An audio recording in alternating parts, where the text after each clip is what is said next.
Bismillahirrahmanirrahim. Assalamualaikum warahmatullahi wabarakatuh. Waalaikumsalam warahmatullahi wabarakatuh. Alhamdulillahirrahmanirrahim.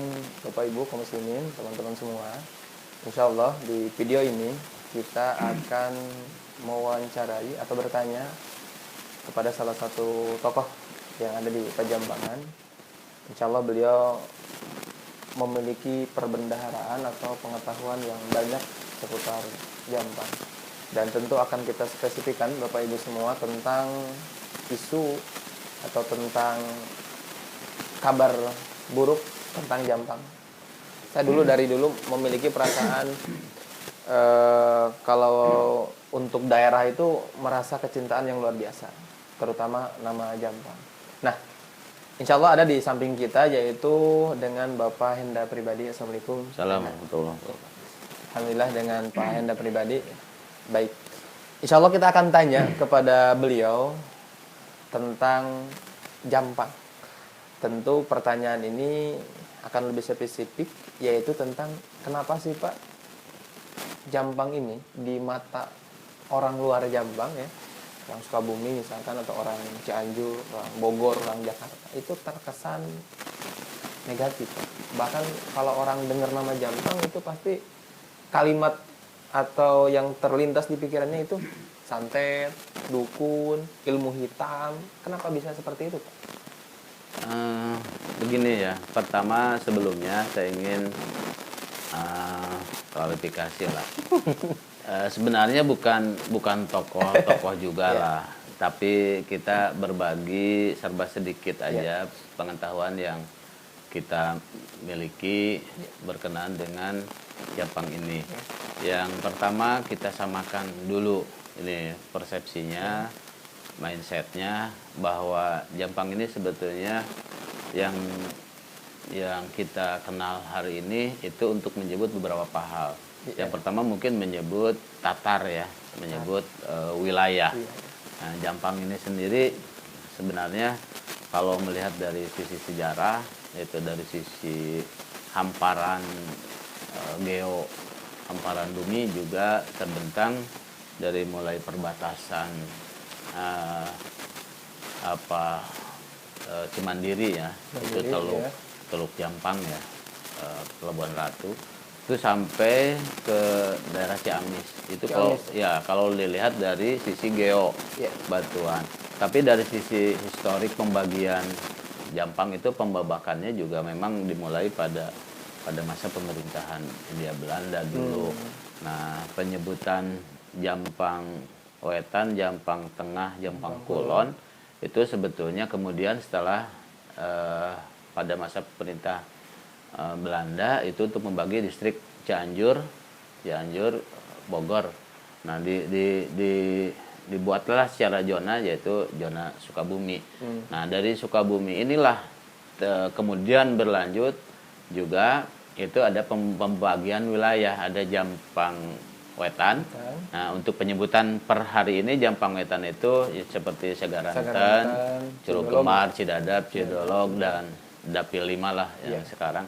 Kemudian Jampang Tengah itu lebih ke Bojong Lopang itu yang sekarang.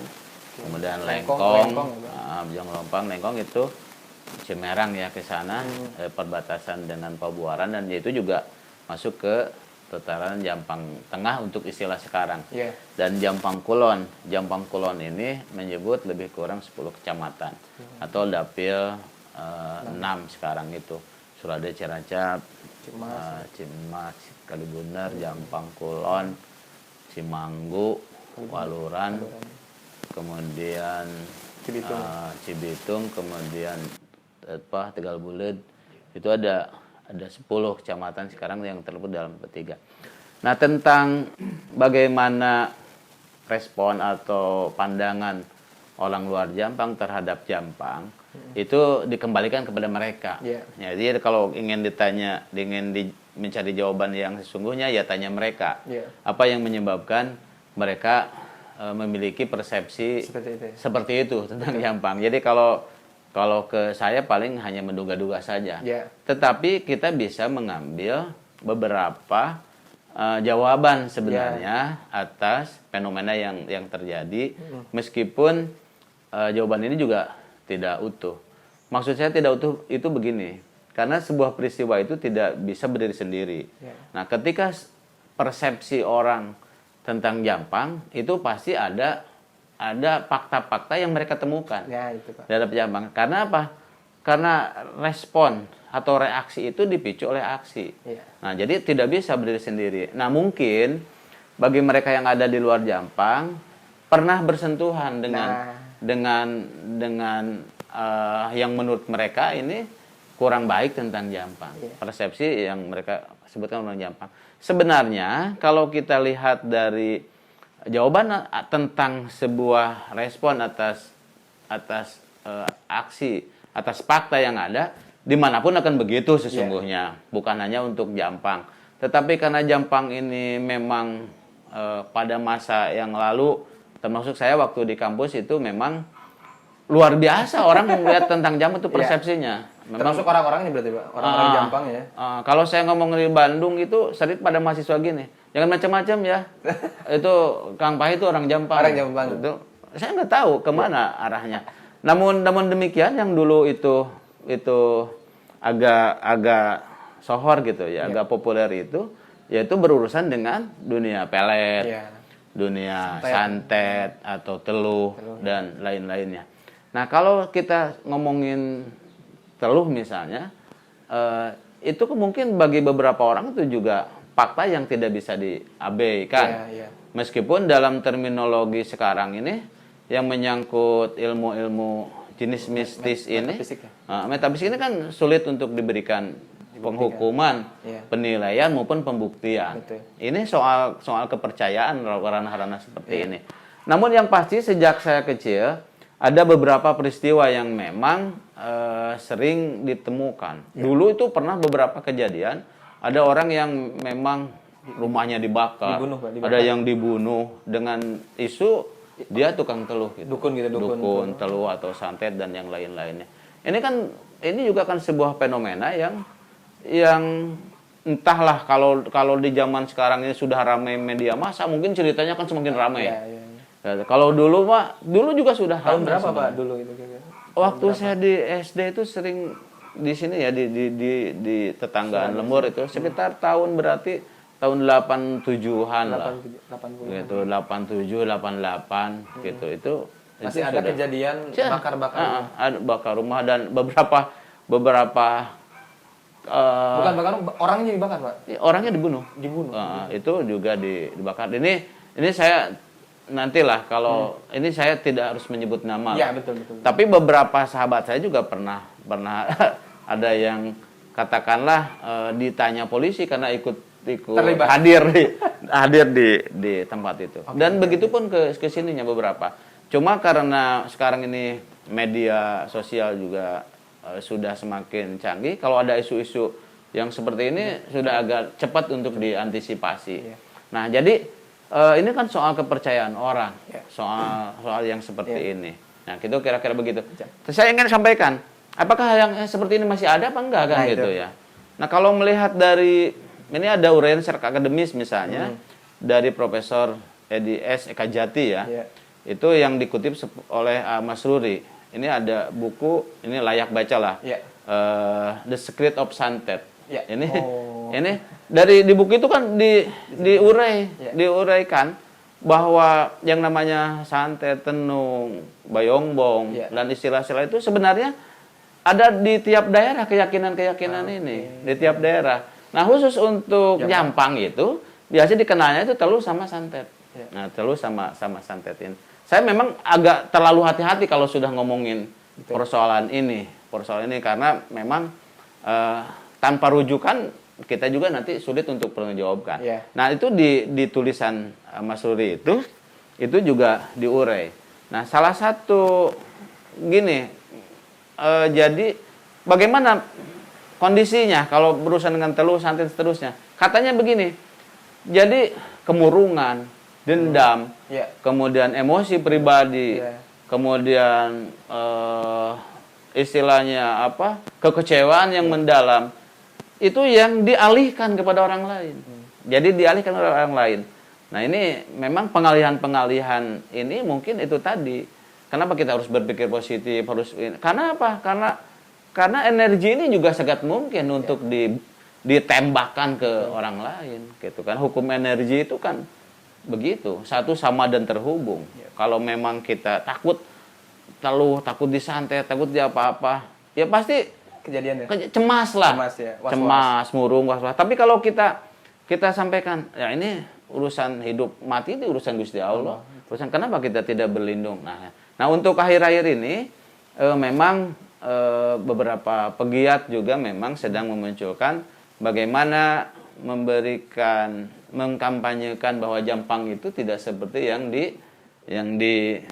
disangkakan oleh beberapa pihak. Yeah. Walaupun mungkin tampilannya atau ekspresinya juga ini butuh perbaikan gitu. Baik. Nah, kira-kira seperti itu. Mungkin kalau dari saya, apakah ini yang membuat isu itu semakin panjang karena kita, mohon maaf, orang Jampang tertinggal dari sisi pendidikan, edukasi masyarakatnya. Misalkan untuk di Jampang, misalkan orang yang katakanlah, tentu tidak diukur dari itu Pak. Misalkan orang yang di Jampang yang kuliah hanya beberapa orang, artinya potensi untuk dia berpikir kolot seperti itu ya masih banyak. Apa memang Jampang jauh, misalkan orang Jampang ke kota jauh kan, hingga akhirnya untuk mendapat pendidikan yang layak, ya mereka terbatas itu, hingga akhirnya isu ini masih kuat gitu Pak. Begini, saya tidak melihat korelasi atau hubungan yang sangat signifikan antara pendidikan dengan itu. Karena begini, di satu sisi, jujur saja, sebenarnya isu tentang tentang pelet, tentang santet, ini dalam banyak kasus itu menguntungkan bagi orang Jampang. Dalam banyak kasus. Saya ambil contoh begini. Ketika kita silaturahmi main keluar, atau ada orang luar yang main ke Jampang, mereka kan berpikir, aduh hati-hatilah, nanti ini Jampang loh, hati-hati. Nah, ini kan kehati-hatian ini juga akan menimbulkan perilaku positif bagi orang yang punya dugaan-dugaan itu. Nah ini sisi positifnya. Jadi saya selalu melihat positif lah di poin ini. Sehingga kalau orang datang ke Jampang, ke wilayah Jampang, ke Tetar Jampang itu, hati-hati ya orang Jampang. Karena begini, semua kita pasti percaya ketika bumi dipijak, di sana langit dijunjung. Ketika kita hadir di Jampang, ngapain juga melakukan perilaku-perilaku yang tidak positif. Ya, jadi ketakutan atau kewas-wasan tentang ini juga menjadi nilai lebih. Nah, hanya apa korelasinya?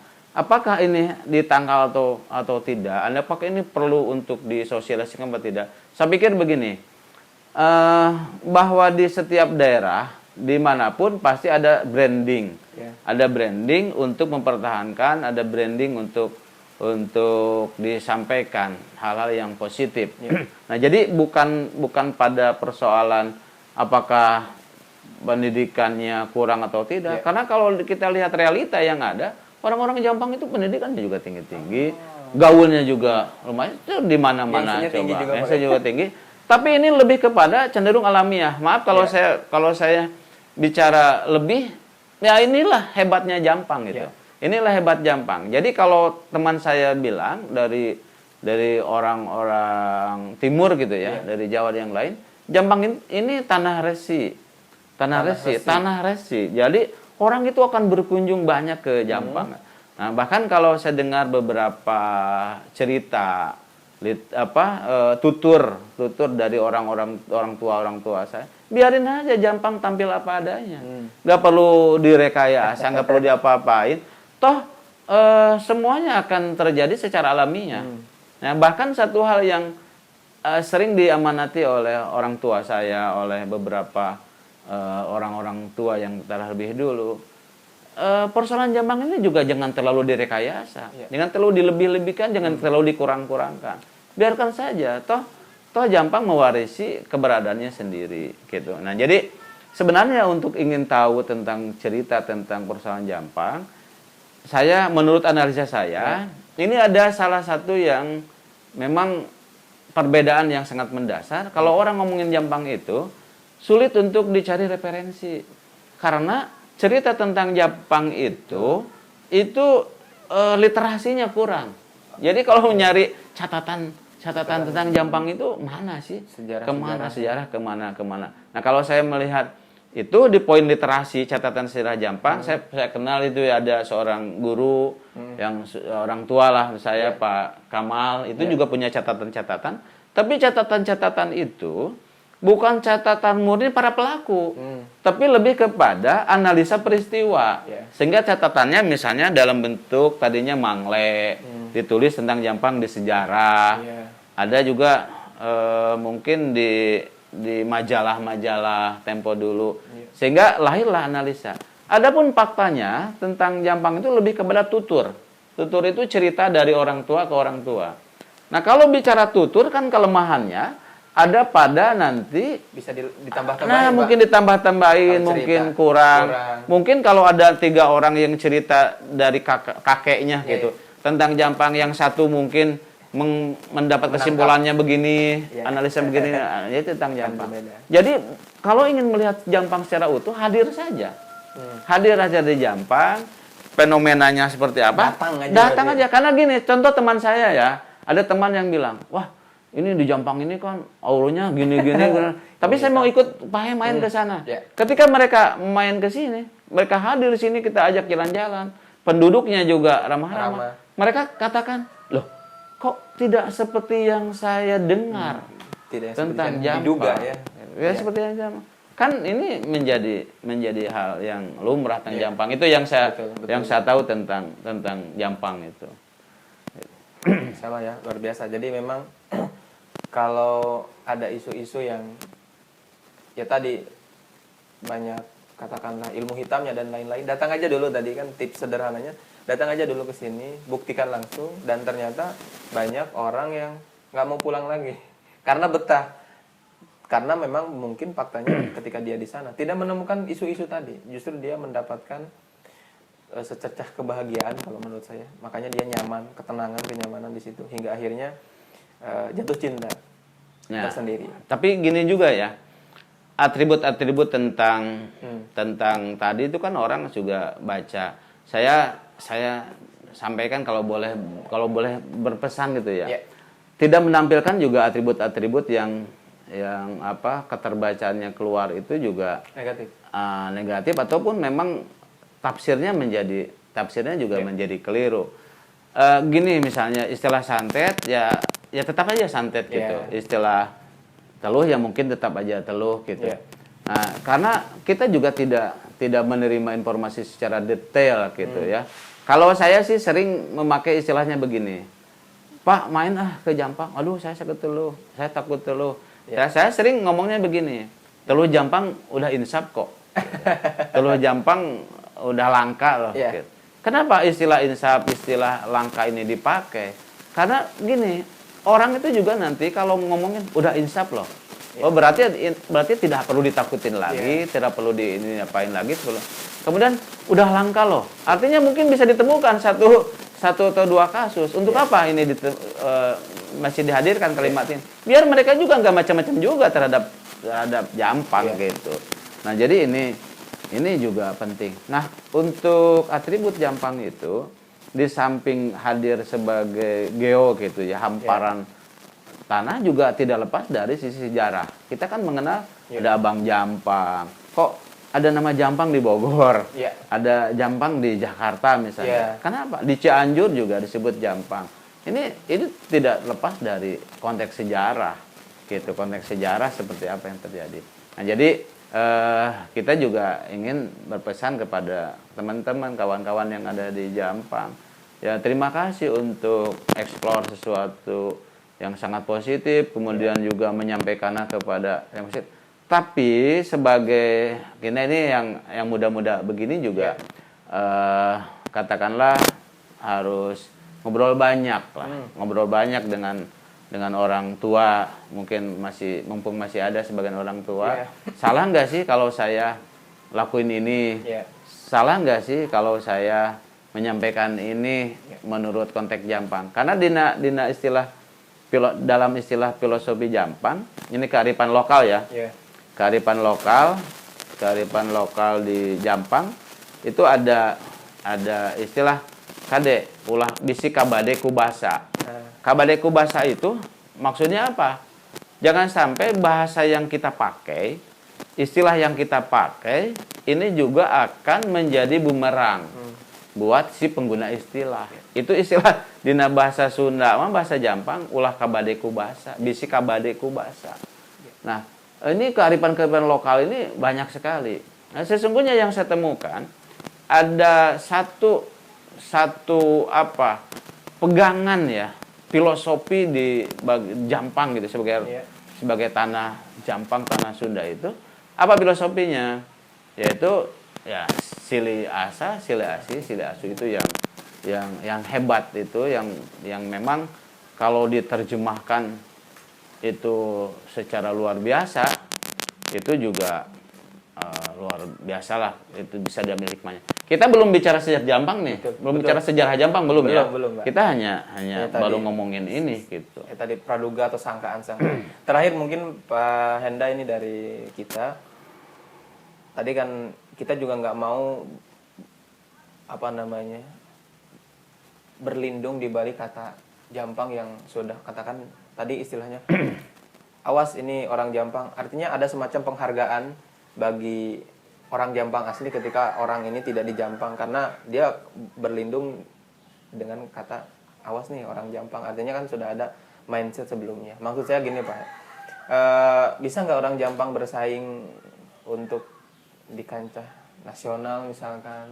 Artinya orang Jampang bukan itu loh. Orang Jampang juga punya prestasi baik dari sisi akademik misalkan atau dari sisi olahraga. Karena kan mungkin orang Jampang hanya lihat orang luar Jampang lihatnya ya tadi Pak, santetnya yang jelek-jeleknya. Bisa nggak orang Jampang tampil atau bersaing lah gitu Pak di kancah nasional dan itu dengan prestasi maksud saya gitu, dengan akademik atau non akademik? Gini, kalau saya sih diamanati oleh orang tua itu, maaf ya penggunaan istilahnya itu bukan persaingan atau kompetisi, Ya. tapi lebih kepada bagaimana orang Jampang ini membangun silaturahmi mungkin pada level lokal atau nasional. Nah, kalau melihat sejarah bagaimana orang-orang Jampang ini juga tampil di daerah-daerah lain di level DKI misalnya, kita kan pernah mengenal ada yang pernah menjadi gubernur DKI itu Pak Edi Jajang itu gubernur DKI, kemudian siapa lagi ada yang jadi di polisi itu jenderal polisi itu juga orang Cikanggu, saya lupa namanya. Ini kan alamiah gitu. Jadi kalau melihat bahkan di konteks Sukabumi gitu ya, yang namanya bupati, kemudian para ulama, yang lain juga para kiai muncul orang Jampang. Tapi itu tadi kalau pesan orang tua bapak saya misalnya pesan kita nggak usah terlalu mengada-adakan, nggak usah ngada-ngadain lah. Kang Jampang toh hidup ini nanti ada nasibnya, ada suratannya, ada ketentuannya, ada ukurannya.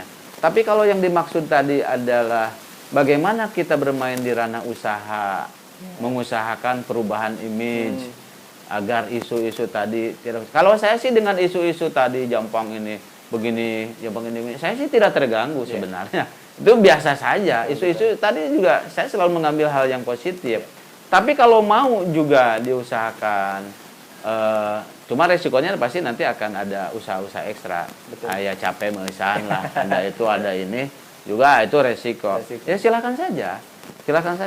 Kita bangun dan mungkin per hari ini kawan-kawan generasi kita, generasi muda itu juga sudah banyak bermain di ranah akademis. Mereka hadir kemana, ke perguruan tinggi mana, kemana, merantau kemana. Dan insya Allah yang satu hal yang harus kita berikan itu adalah bagaimana menanamkan dan memesan dan memberikan pesan kepada mereka bahwa Jampang itu begini loh. Jangan sampai apa yang mereka tampilkan di sana juga menjadi keliru, menjadi bumerang. Nah, jadi saya pikir di sini pentingnya generasi muda memahami histori, memahami sejarah Jampang. Jadi tidak juga karena alasan dia orang Jampang lalu main ke sana kemari juga tiba-tiba menampilkan suatu hal yang berlebihan. Begitu juga tidak pantas. Hanya itu tadi teh satu hal yang ingin saya perlu luruskan itu ya.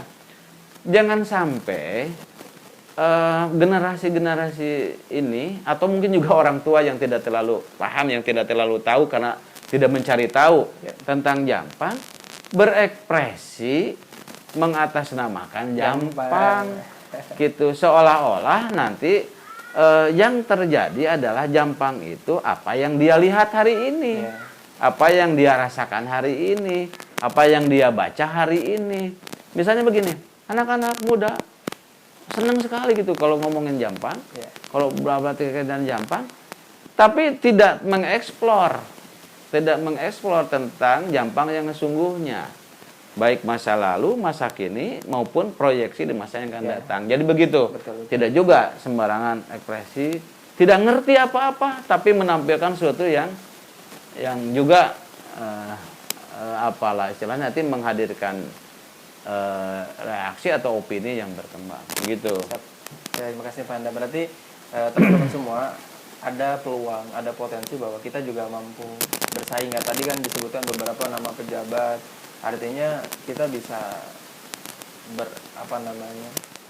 berkarya, kita bisa berprestasi dan tidak berada di balik yang tadi Pak, di balik yang negatif tadi. Ya, saya tambahkan dulu sedikit ya. Jampang ini kan dari sisi teritorial, letak wilayah ini Jampang ini terdekat dengan DKI, Sukabumi DKI. Kemudian tertinggal. Ya, saya melihat dalam konteks kehidupan bernegara lah, dalam konteks negara itu masuk ranah tertinggal tuh. Silahkan boleh dilihat mungkin jika indikatornya sarfras, sarana prasarana, kemudian lain-lainnya itu masuk pada kategori itu. Kemudian terluar itu artinya ini kalau ngomongin Jampang ini kan Indonesia Selatan, Selatan, Jabar Selatan, ya Sukabumi Selatan. Jadi ujung ujung itu kan Australia itu di seberang sana. Jadi ini terluar. Nah, oleh karena kita ini hadir di sini, tapi informasi positifnya, hal positifnya saya dengar ini dari Cacandran istilahnya. Ini katakan Cacandran itu artinya apa?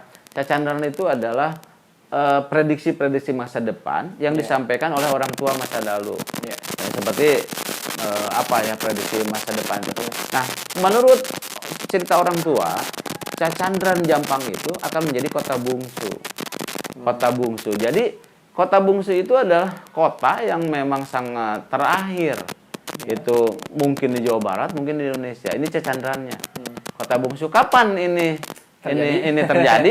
Nah, sebetulnya beberapa uraian orang tua itu sempat saya dengar.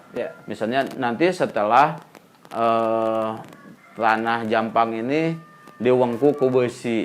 Nah, ada orang yang menerjemahkan diwengku ku besi itu dikelilingi rel kereta itu diwengku ku besi, transportasi. Kemudian ada juga yang memprediksi nanti setelah mungkin ada rumah-rumah itu mengapung di tengah laut, mungkin kapal-kapal yang mungkin bisa bersinggahan di Jampang ini.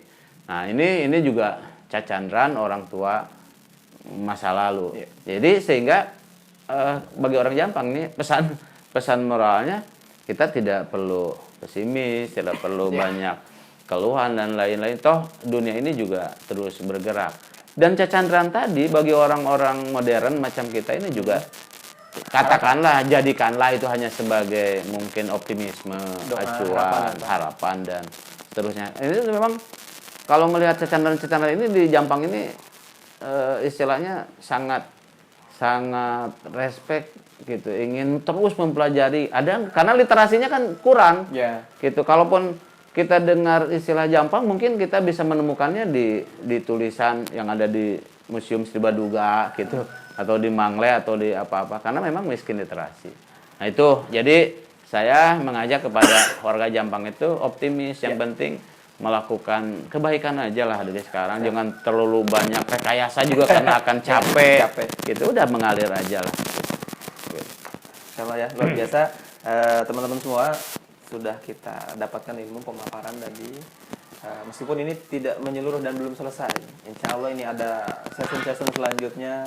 Misalkan tadi ini kita belum bicara nama, kenapa disebut nama Jampang, nama Jampang itu sendiri, dan insya Allah kita akan bahas di waktu yang akan datang. Jadi insya Allah kita sudah dapat sedikit gambaran nanti tentang isu, tentang kabar-kabar dan pesan yang beliau sampaikan tadi. Udah mengalir aja, tidak harus ada direkayasa, tidak harus dilebih-lebihkan, dikurang-kurangkan. Toh ini mengalir dan itu sudah Allah skenariokan seperti ini. Mungkin seperti itu.